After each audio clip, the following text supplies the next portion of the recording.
When the night has come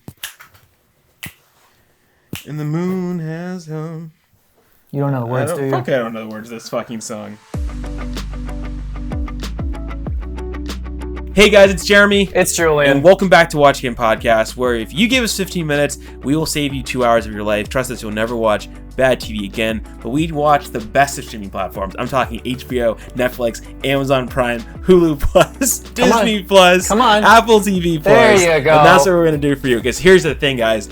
I love myself some HBO.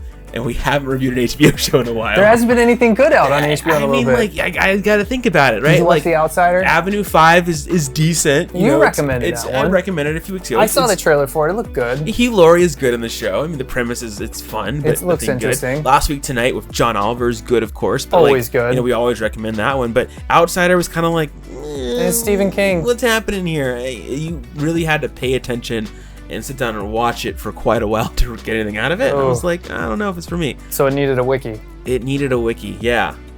It wasn't Watchmen, which we all like. That show is amazeballs. So good. Absolutely amazeballs. It's so good. So let's just dive right in though, Julian. I know you watched something that was pretty good this week. And let me think, it was on Netflix, right? I'm not okay with this. You're not okay with this? I'm not okay with this. What are you not okay with?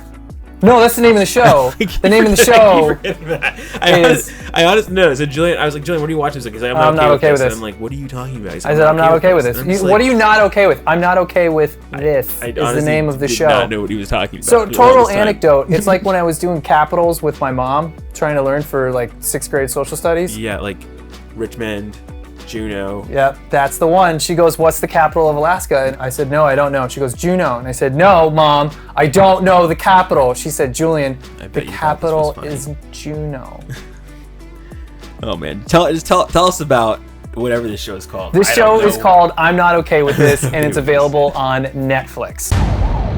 Dear Diary, go fuck yourself. My name is Sydney. I'm a boring 17-year-old white girl. Anyway, my dad died last spring. And now everything's so different. Dear Diary, when does this get easier?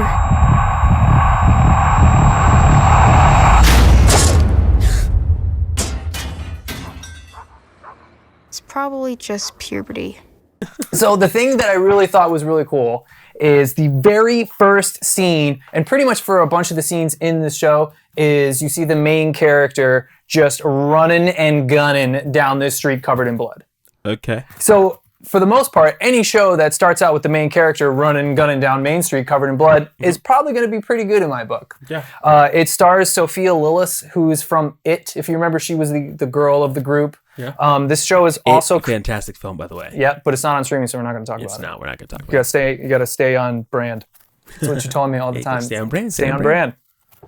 So the show is actually from the producers of Stranger Things and End of the Fucking World, which I fucking love that show so much. And you'll see a lot of the sort of tropes and things that those guys bring into this show. So it's set in a sort of small town in the middle of America, very much like Stranger Things is, and then the play between the main character and her neighbor that has the hots for her is very similar to End of the Fucking World. Okay. But what I've kind of noticed is ever since the movie Juno came out, it sort of like created this real niche in film and television. Yeah. So it kind of started further back with The Breakfast Club, and then it just sort of metastasized into Juno, where you have this sort of angsty teen who's not really into anything, listens to music, a little awkward. It's the Molly Ringwald character, but like 10 times more. They listen to crazy music that no one's ever heard of, but is actually really good. Mm-hmm. But the main thing that I liked about this one is that angsty Juno character has superpowers. Oh. That's pretty cool. So throughout the 7 episodes, she is dealing with a lot of shit. Mm-hmm. Just the terms of, someone who's, let's see, so she's in high school. She's probably like 14, 15, 16, discovering herself, discovering her sexuality. Mm-hmm. Her dad just committed suicide in their basement and nobody's talked about it. Mm-hmm. The relationship with the mother is just getting worse and worse and worse. And so now her powers are manifesting as, she gave this douchebag high school stereotypical football jock, a nosebleed. She broke up the wall while she was having a bad day. She like threw a rock and then the stop sign that it hit goes flying. So it's a lot of really cool stuff. The acting is really, really good. Like I said, it's very reminiscent of Juno, of Breakfast Club. I mean, it pretty much feels like Juno meets Carrie.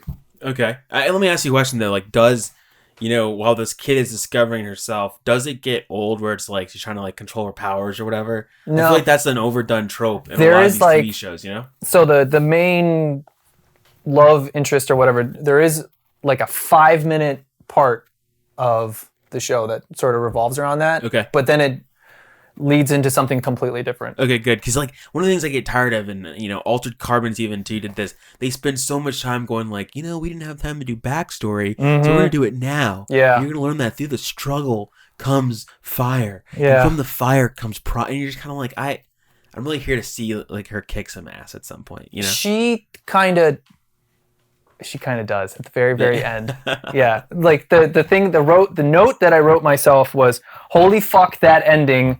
This is the reason why I wrote a feature film." See, there you go. Because I had that same exact idea and I wanted to make a feature film around it. But anyway, the best bit is the show is 7 episodes long. Okay. 30 minutes a piece. Whoa, so it's a pretty quick binge. Yeah. So like 3.5 hours, you're done. Yeah, it was really very helpful, especially because I'm moving right now, which is why I don't have my microphone in my normal gear. Yeah, because you are a homeowner now. I own some land. You own some land, some property. Yeah. Congratulations. If you were a Jacksonian Democrat, you'd be able to vote right now. I know. But how about you? Did you watch anything good? To be honest with you, I have been working a lot recently. I've been working on a lot of different projects, and so I actually was in the mood for a little bit of a documentary. Okay. And let me tell you something. I know we've talked a little bit about Netflix and how Netflix has recently spent a lot of time with documentaries. You're doing a lot of love for Netflix. For documentary, and like I was like, you know what? Hulu's ain't got nothing new out. HBO has nothing new out. Disney Plus isn't giving us anything new right now either that's really worth watching. Yep. And so I went on Netflix and I saw this documentary called The Trials of Gabriel Fernandez. This case is going to be very emotional, so at any point you find yourself getting a little overwhelmed, please step out of the courtroom, compose yourself, and then come back inside. This was the case that just has followed me from that night. It's still hard to believe 2 people did all those horrible things to him. Gabriel Fernandez was, at the time of his death, 8 years old. That was my friend, and it really caught me because it was his parent who took his life.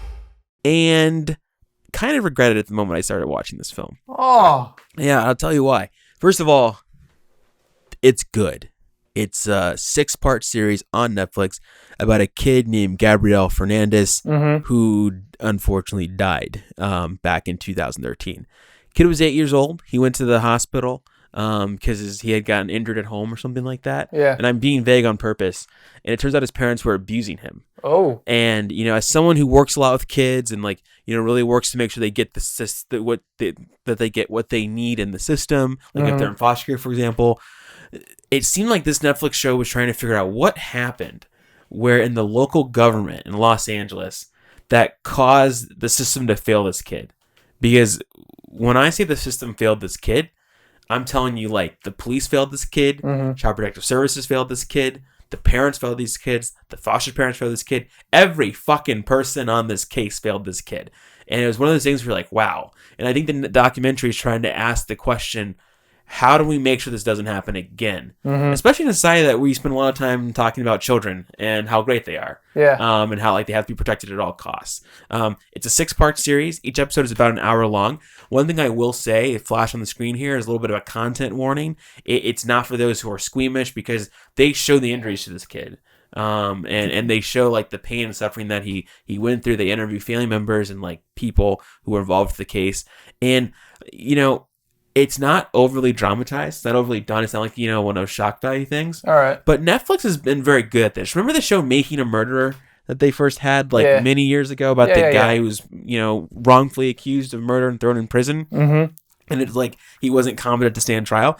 Netflix has broken out a niche of themselves in these crime documentaries in the way that Serial did that for podcasts. Okay. And I remember you mentioned something like that. And the thing that they all have in common, though, is that great journalists found a story, wrote about it on the newspaper. Netflix then comes in, finds a story, and then tries to expand the story. So all this is based off the work of one reporter who did the legwork. And I think that's why I'm recommending this. Okay. Because in an era where journalism is attacked and considered like, enemy of the people, here's a situation where, a reporter has done some fantastic work on how the system failed people and is actually changing it for good. So 6 episodes, an hour a piece, not something you want to watch your kids, watch it by yourself. Yeah. I would take it slow, I binged all of it. But it definitely is. It's pretty hard to watch at the end of the day. So maybe, watch over the course of 6 weeks. But definitely some really valuable lessons you can learn here. Netflix has done a fantastic job covering this story, and they should be applauded for it. I don't really have anything to follow that up with. There's not much you can. That was so eloquent. This is the sort of thing that's like right in your niche of things that you always watch. Yeah. And I feel like they're kind of like continuing this train from the series that was like the Central Park 5. Yeah. They seem to be doing a lot more like heavy drama. And you and I watched 5 minutes of the episode before we got started. And like the cinematography is really, really good. It is, yeah. So they're definitely hiring the right people. Yeah, Brian to do these Koppenberger things. did a great job here. He hasn't produced a lot of documentaries that I had seen before. I think I might have seen the one he did called like We Are Legion, the story about hackers, for example. But like Netflix, like they figured it out. Even the mockumentaries like American Vandal, for example. Oh my god, I love that so much. Did you watch the second season? I did. That was the poop one. Yeah. Yeah, it kind of went a little downhill, but it was still funny. I will say even in the first season it kind of like the dick jokes got old. Yeah, it's hard to keep up. I think the thing these TV shows need to realize, though, is you don't always need a second season to be successful. Sometimes one season is enough. HBO, one season of Watchmen, you're done. One season. No. One season. The show is so interesting, and there's more things that could be told. Oh, it's like, I want a backstory. Tell me more. I don't give a shit about the backstory. You sound like right now? Yeah, you sound exactly like that person. No, I don't need a backstory. I don't need backstory. You don't need more episodes. I don't need backstory. Take your one and take that to the bank. You're good to go. What if it was the Watchmen show, but just different people? I don't care, because then you have Altered Carbon, and they couldn't do that for season 2 either. I was so excited to watch Altered Carbon, and you just ruined it for me.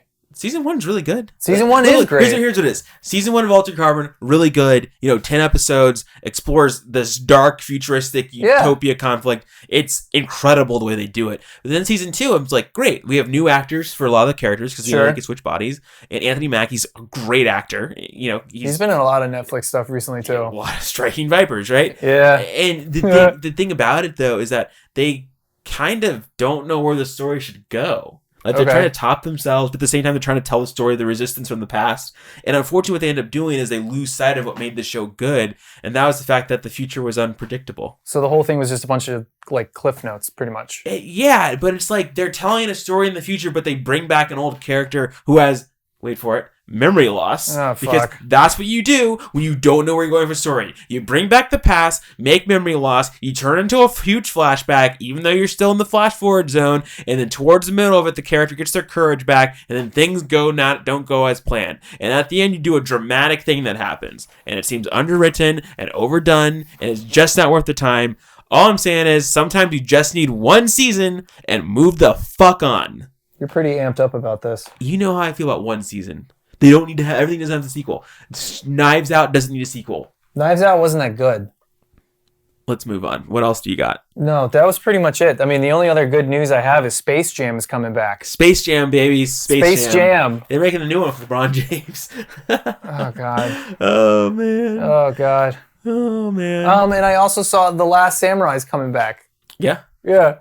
Like the Tom Cruise one? Yeah, like the Tom Cruise movie. I actually didn't hate it.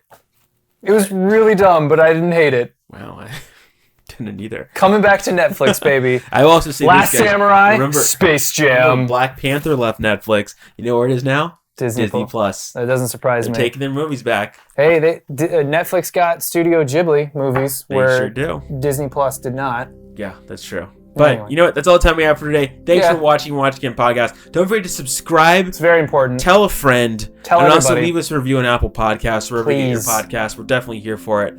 And then also make sure you check us out on watchagainpodcast.com. Leave us a review. Tell us what you want us to watch next. Subscribe. Tell a friend. Anyway, down there. until next time, we'll see you later. Bye. Hey guys, it's Jeremy from Watch Again Podcast. tell 'em to Thanks subscribe. for watching can't do the this show. without me. We really appreciate There's it. 2 people on Make this sure you podcast. check, You gotta look up there. bruh. You gotta No, check watch out more things check out over what we there. have to subscribe, You gotta hit the bell. and then hit the bell. watch the other videos that we have as Somewhere well. over there. Dude, are you gonna keep? You fucking Smash the just- like button. Okay, I'm good. I'm Punch done. the screen. I'm done. Do you What want is to the fuck- vernacular? No, I'm good. What do I tell them to do? Just subscribe, watch some stuff over there, hit the bell for the notifications. I mean, it's not that hard.